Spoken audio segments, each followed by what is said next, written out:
कृषि मंत्री से बड़ा झूठा आदमी नहीं हो सकता। मैं तो सीधी बात कहूंगी। ये आदमी की जबान ही जो है वो बहुत ही अजीब किस्म की जबान है और सारी पूरी तरह से भ्रमित करते हैं। जब कृषि मंत्री ऐसा प्रदेश को मिलेगा तो क्या अपेक्षा आप कर सकते हैं। किसान भाई जो है वो तो खून के आंसू रो रहा है। 15,000 रुपये सही है या नहीं? तो भैया ये 15,000 तो चुंगा भी नहीं है, वो तो ना ही दो तो वह ठीक है। मेरे ख्याल में तो ये 15 भी है जो बोल रहा है, क्योंकि झूठा आदमी है ये। मैं वो भी नहीं आना। सारा का सारा सत्यानाश हो गया। 50,000 रुपये प्रति एकड़ अगर किसान भाई को ये देते हैं तो किसान के सांस आएगा। बैकफुट पे चले जाते हैं, हम देखते हैं बड़ी बड़ी बातें होती हैं, वो सड़क पे लाने की जरूरत होती है, जनता के बीच जाने की जरूरत होती है विपक्ष के नेताओं को, लेकिन वो साइलेंट मोड में चले जाते हैं। मैं तो अपने बारे में कह सकती हूँ। नमस्कार, स्वागत आपका हरियाणा न्यूज़ 24 पे। मैं हूं मुन्ना लांबा, मेरे सहयोगी हिमांशु लांबा के साथ। हम मौजूद है तोसाम में, और तोसाम में खरखड़ी माकवान, और यहाँ काफ़ी बड़ा क्षेत्र है और ओलावृष्टि के कारण लगभग सारी फसल बर्बाद हो चुकी है। कल हम कृषि मंत्री जयप्रकाश दलाल से बातचीत कर रहे थे, उन्होंने कहा था कि 15,000 हमने मुआवजा कर दिया गया धनराशि। कोई पोर्टल नहीं है, बगैर पोर्टल की सभी बीमा कंपनियों को आदेश दे दिया गया है और सभी अधिकारियों को बाधित कर दिया गया है कि इस समय के पीरियड में हम किसानों को रिलीफ देंगे, सहायता देंगे। अगर कोई कोताही बरता है उसके ऊपर सख्त से सख्त कार्रवाई की जाएगी। लेकिन इस दरमियान हम किरण चौधरी, कांग्रेस की वरिष्ठ नेत्री और लीडर हैं और जो बोलती बेबाक तरीके से बातचीत करते हैं, आज उनके साथ हम बेबाक तरीके से ही बातचीत करेंगे कि किसानों को कितना सही समझते हैं 15,000 रुपये। आपका बहुत बहुत स्वागत है हमारे हरियाणा न्यूज़ 24। धन्यवाद जी। सबसे पहले बातचीत करेंगे, 15,000 रुपये का कृषि मंत्री ने ऐलान किया है कि हर किसान के खाते में मुआवजा आ जाएगा, तो आप कितना सही मानते हैं 15,000 रुपये? कृषि मंत्री से बड़ा झूठा आदमी नहीं हो सकता। मैं तो सीधी बात कहूँगी, क्योंकि जिस तरह से विधानसभा पटल के ऊपर जो हम लोग रखते हैं, सारी आवाज़ मैंने इतनी ज़बरदस्त तरीके से उठाई है, पूरी तरह से मुख्यमंत्री जी को भ्रमित करके रखते हैं। ये सारा जो हालात हैं सामने, ये सारे किसान भाई बैठे हुए हैं। जो आज के हालात हैं, कृषि पूरी तरह से, हरियाणा जो है कृषि प्रधान प्रदेश है और कृषि को ही पूरी तरह से पीट दिया गया। अब जो है कहा गया इतना ज़बरदस्त, आप जानते हो पहले कपास के ऊपर मुआवजा देना था, वो मुआवजा जो है विधानसभा में मैंने उठाया। अब मेरे ख्याल में इक्का दुक्का थोड़ा बहुत इन्होंने भेजा है। उसके बाद जो है सरसों पूरी तरह से पिटी। एमएसपी की बात करते हैं, एमएसपी बाजरा जो है, इनका जो फसल थी बाजरे की, वो एमएसपी से नीचे बिकी। जो भवंतर योजना के तहत कहते हैं कि भवंतर योजना के तहत किसान की भरपाई कर दी। सारे किसान भाई यहाँ बता रहे थे अभी कि भवंतर योजना जो है आंकड़ों के अंदर दिखा दिया जाता है, पता नहीं वो पैसा जो है गिने चुने लोगों के पास चला जाता होगा। विधानसभा में भी मैंने ये बात उठाई, इनके पास तो जो है खातों के अंदर आया नहीं है। अब खरखड़ी माखवान में मैं बैठी हूँ, सारा आप देख रहे हो यहाँ पर बहुत ज़बरदस्त जो है खेती होती है टमाटरों की। तो किस तरह से जो है ये पाले के कारण और ये बारिश और ओलावृष्टि के कारण जो है सारा का सारी फसल जो है पहले पाले से पिटी सरसों की, और अब जो है सारी फसल जो है ये ओलावृष्टि से और पानी से पूरी की पूरी गेहूं की फसल, और ये चाहे आपकी मूंग हो, चाहे ये टमाटर हो, सब्जी हो, सारा का सारा नष्ट हो गया है। अब हो क्या रहा है कि ये जो फसल बीमा कंपनियां जो हैं, इनका जो है अलग से ही पता नहीं क्या हिसाब है, ना इनका कहीं ऑफिस है ना कुछ और है। ये मुझे किसान भाई बता रहे थे कोई दर बदर की ठोकरें खाते रहते हैं, कुछ मिलता नहीं है। जो है किस तरह से हालात जो हो रहे हैं आज बहुत बुरे हैं। जो डीएपी की खाद है या जो वो है, वो मुश्किल से वो देंगे तो उसके साथ जबरन जो है कोई ना कोई जिंक या कुछ और पकड़ाया जाता है। बुरे हाल वैसे कर रखे हैं। सो और अभी रास्ते के अंदर मैं कौन से गांव में गई थी, बीरन के अंदर। अब मुख्यमंत्री जी का दौरा है यहाँ पर। हमारे तो शाम के अंदर पानी की बड़ी किल्लत होती है, पीने के लिए पानी नहीं होता। तो जो निगाना फीडर है उसका मैंने इस बारी विधानसभा में पूरी की पूरी आवाज़ उठाई जोर शोर से कि हमारा निगाना फीडर है, हमारी सुंदर ब्रांच के नीचे जो ये सारी की सारी है जूही और ये सारी, इसमें पानी नहीं है।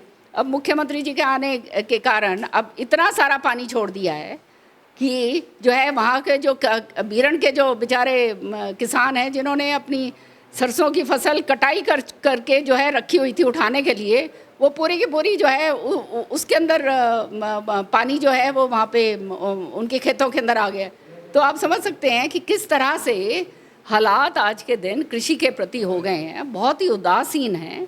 जो वायदे करे गए थे कृषि को कि इनको एमएसपी का जो है वैदिक दर्जा दिया जाएगा, और वो जो इतना बड़ा आंदोलन हुआ था, किसान भाइयों ने उस समय पर जो है उन्होंने शहादत दी थी, तो वो शहादत के ऊपर भी ये कृषि मंत्री ने जो है उनकी मौत के ऊपर मखौल उड़ाया था, अगर आपको याद होगा।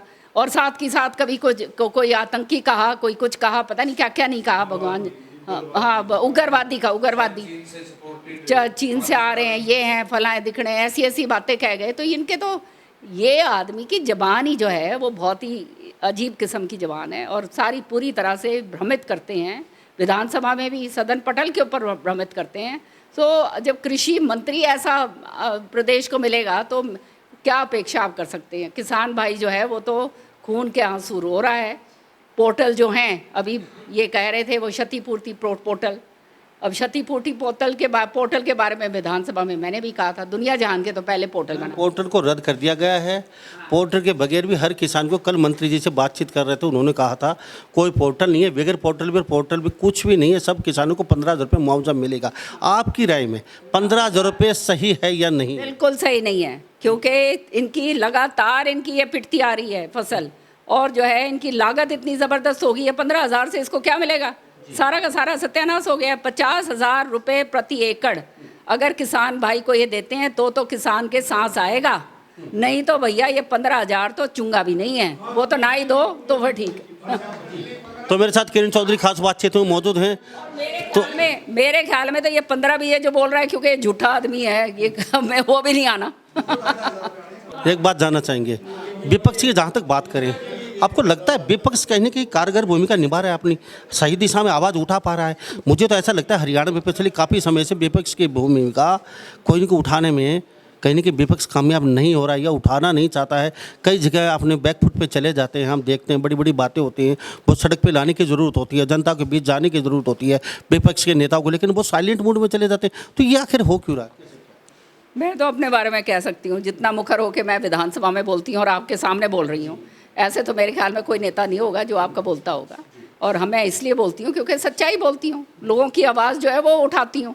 और हर जगह अब जहाँ पर नुकसान होता है, जहाँ मेरे को बुलाया जाता है, जहाँ पे आवाज़ विपक्ष की एक मजबूती की तरह से उठानी है, चाहे अखबारों में हो या इसमें हो, ये विधानसभा के अंदर, मैंने तो कोई भी क्षेत्र की छोड़ी नहीं है। हर तरीके से अपना फ़र्ज़ मैं निभाती हूँ। और लोगों को अब आगे समझना पड़ेगा कि आने वाले समय के अंदर बहुत बरत के देख लिया, सब कुछ देख लिया है। अब कौन, अगर जो आदमी सच्चा आदमी है उसको आगे लेकर आओगे तभी कोई तुम्हारा काम बनेगा, नहीं तो आने वाले समय के अंदर कोई फ़र्क नहीं पड़ने वाला, ये यूँ ही चलेगा सौदा, और जो आम आदमी है वो मरता जाएगा। कांग्रेस में कहीं आपसी कलह है, कहीं कि वो दोबारा से लेके ना बैठ जाए, तो ऐसा लगता है कांग्रेस अब की बार सही पोजीशन में हो और आपसी कलह के कारण कहीं कि कांग्रेस दोबारा बैकफुट पे चली जाए? आप चिंता ना करो कांग्रेस की, हम अपने आप संभाल लेंगे जी। चलते चलते एक बात और, ये हम नहीं, ये जनता का सवाल था, जनता पूछना चाहती थी मैम, इसलिए आपसे बातचीत करिए। चलो मैम मान लेते हैं, चलो हम चिंता नहीं करेंगे, चिंता कांग्रेस को कर ली है, लेकिन वोट जनता को देना है, हमारा तो पर्सन था जनता तक पहुंचा लेगा। मैम चलो अच्छी बात है, आपके हिसाब से उन्होंने 50,000 रुपये मुआवजा किया। मैम जब आप सत्ता में होते हैं, सर देना चाहिए आपके हिसाब से, चलो अभी कृषि मंत्री भी सुन रहे हैं, पूरे बीजेपी के नेता सुन रहे हैं, जब सत्ता में होती है सरकार आपकी या बीजेपी या चौटाला पार्टी, उस समय कहने के समय की कोताही सभी नेता बरतते हैं, जनता के बीच जा नहीं पाते। उस समय सत्ता की खनक सनक, कमांडो, लाल बत्ती काली बत्ती, आगे पीछे जनता के मिलने का समय, चाहे वो आप हो उसमें लीडर, कम समय निकाल पाते हैं मैम, और उसके बाद वो फ्री हो जाते हैं और जनता के बीच में रहता है। ऐसा क्यों होता है सर? क्योंकि किसान एक पर्सन हो रहेगा साथ साथ मैम एक पर्सन, इसके साथ ये और पुटअप कर देता हूँ, आप कहते हैं आप किसान हैं, सभी नेता कहते हैं हरियाणा के हम किसान हैं, तो वो किसान है तो वो कहाँ से कहाँ पहुँच गए? और किसान में उनमें अंतर इतने कितना, वो वीआईपी ट्रीटमेंट ले रहे हैं और किसान कहीं गरीब होता जा रहा है, तो किसान कहाँ से रह गए मैम? देखो एक मिनट सुनो, पहली बात तो ये है, ये ताम झाम कमांडो शमांडो मैं तो कभी लेके नहीं आई भाई, बताओ भाई कभी लेके आई हूँ? बताओ भाई सारे बोलो, हम तो कभी कमांडो के साथ हाँ हम तो ज्यादा है, आप विपक्ष में रह के कमाए। हाँ बिल्कुल, अब क्योंकि राज में तो लगातार, और विपक्ष अब जो है विपक्ष के अंदर जब भी जो है, मैं हर साल जो है दौरे करती हूँ, दौरे मेरे पूरे हो जाते हैं, फिर उसके बाद जहाँ जहाँ गांव के अंदर जो परेशानियाँ होती हैं उसके अंदर जाते हैं सारी जगह, और खाली एक जगह थोड़ा, तुशाम थोड़ा, पूरे हरियाणा के अंदर जाती हूँ मैं तो। सो ये बात कहनी बिल्कुल गलत है। और जहाँ तक दूसरी बात है कि कौन कहाँ से कहाँ चला गया भैया, वो जनता जनार्दन सब जानती है। वो जो है कौन कहाँ है, क्या है, किसने क्या कमाया नहीं कमाया, वो जनता जानती है। और जनता को इस बात को परख कर जो है आगे अच्छे लोगों को लेके आना चाहिए। काम खत्म। तो हमारे साथ ये किरण चौधरी बनी हुई खास बातचीत में 50,000 रुपये मुआवजे की यहाँ इन्होंने कहा है कि सरकार को देना चाहिए, जब जाके किसान को कहीं ना कहीं रिलीफ महसूस होगी। अगर 50,000 से नीचे किसान कहीं ना कहीं रहता है तो किसान दब जाएगा, पीस जाएगा, मर जाएगा। तो इस बारे में आप क्या सोचते हैं? सभी इन बातों के साथ मैं मुन्ना लांबा, मेरे सहयोगी हिमांशु लांबा के साथ, हरियाणा न्यूज़ 24। नमस्कार, जय हिंद।